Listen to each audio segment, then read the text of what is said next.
So নমস্কাৰ বন্ধুসকল এটো হল পেগা নিউজক লৈ বহুত ধৰণৰ প্ৰশ্ন বহুতেই কয় স্যাৰ মই যোৱাকালি মই আনপ্ৰটেক্টিভ বা প্ৰটেকশন নোহোৱাকে ফিজিক্যাল কৰিছিলো আজি মই পেগা নিউজত ইউৰিন প্ৰেগনেন্সি টেষ্ট কৰিব পাৰিম নেকি বা বহুতেই কয় খুদি থাকে স্যাৰ মই জেনেবা 5 দিন মান আগতে ফিজিক্যাল হৈছিলো এতিয়া আজি পেগা নিউজত চালু স্যাৰ নেগেটিভ ওলাইছে মানে মোৰ কি নেগেটিভ নেকি তেতিয়াহলে মই প্ৰেগনেন্ট নহয় নেকি স্যাৰ মই প্ৰেগনেন্ট হয় নহয় স্যাৰ কৈ দিয়ক বহুতে আকৌ কয় যে স্যাৰ ইয়াতে জেনেকে দুটা ৰেড সিং থাকে ন সো বহুতে খুদি থাকে যে স্যাৰ ইয়াতে এটা ওলাইছে স্যাৰ মানে এটা ওলাইছে এনেকুৱা এটা ওলাইছে মানে কি আৰু বহুতে কয় স্যাৰ ইয়াতে এটা ওলাইছে ইয়াতে আৰু এটা ওলাইছে কিন্তু এটো ইমান গাঢ় নহয় মানে এটো ইমান ভালকে স্পষ্ট নহয় অলপ কমকে ওলাইছে তাৰ মানে কি পজিটিভ নেকি সো এইবিলাক সকলোৰে সমাধান আজি আপোনালোকক একদম কম সময়তে বুজাবলৈ চেষ্টা কৰিম সো প্ৰথমতে বুজিব লাগিব যে কনসেপ্টটো যে পেগা নিউজে বা ইউৰিনত প্ৰেগনেন্সি টেষ্ট কৰে যে এটো কেনেকে কাম কৰে ঠিক মই আপোনাক সহজ ভাষাত বুজাব খুজো যদি এটা ফিমেল প্ৰেগনেন্ট হয় বা তাত ফাৰ্টিলাইজেশন হয় তেতিয়া হলে তাৰ ব্লাডৰ পৰা তাৰ পিছত ইউৰিনলৈকে এটা হৰমন আহে তাক কোৱা হয় HCG ইয়াত লিখি দিছে চাক হিউম্যান কোৰিয়নিক গনাডোট্ৰপিন হৰমন HCG হৰমন এই হৰমনটো কিন্তু আজি আপুনি প্ৰেগনেন্ট হলে বা কালি পৰহিলৈকে ইউৰিনত আহি নাযায় ফটককে আহি নাযায় তাৰ কাৰণে এটা সময় লাগে এটা নিৰ্দিষ্ট সময়ৰ দৰকাৰ সচৰাচৰ কোৱা হয় যে যদি ফাৰ্টিলাইজেশন হয়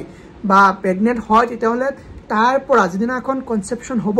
তাৰ পৰা কমসে কম 10 ৰ পৰা 15 দিন আইডিয়াল 14 ডেজ বুলি কোৱা হয় সো আইডিয়াল 14 ডেজ পিছত এই HCG হৰমনটো ইউৰিনত আহে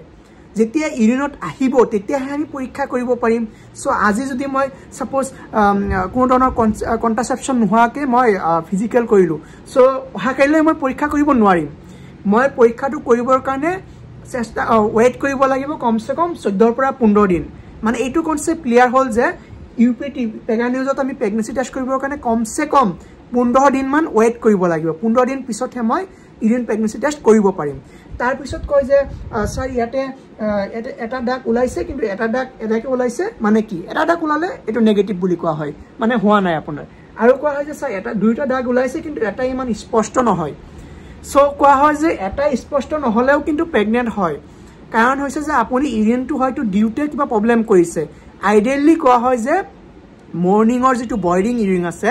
মৰ্নিংৰ ৰাতিপুৱাৰ বয়ডিং ইউৰিনটো দি টেষ্ট কৰিব লাগে সো আপুনি হয়তো ডিয়াত কিবা প্ৰবলেম কৰিছে সেই কাৰণে এটো অকমান কম ওলাইছে বা কেতিয়াবা HCG হৰমন হিমানখি নাথাকে সো অলপ কমকে ওলায় কিন্তু তাৰ কাৰণে কিন্তু এটো অলপ কম ওলাইছে চাই আমি কৈ দিব নোৱাৰো যে পজিটিভ নেগেটিভ তাৰ কাৰণে আৰু এটা টেষ্ট পিছদিনা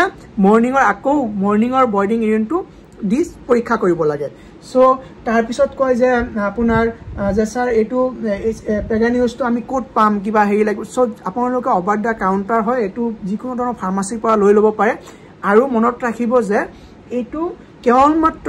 15 দিন 14 ৰ পৰা 15 দিন মান সময় পাৰ হোৱাৰ পিছতহে টেষ্ট কৰিব পাৰি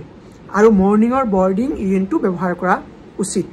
সাজে ভিডিওটো মানে ভিডিওটো ভাল লাগিলে এটা লাইক মাৰি দিয়ক আৰু আপোনাৰ ফ্ৰেণ্ডছৰ লগত শেয়াৰ কৰিবলৈ একদম নাপাহৰিব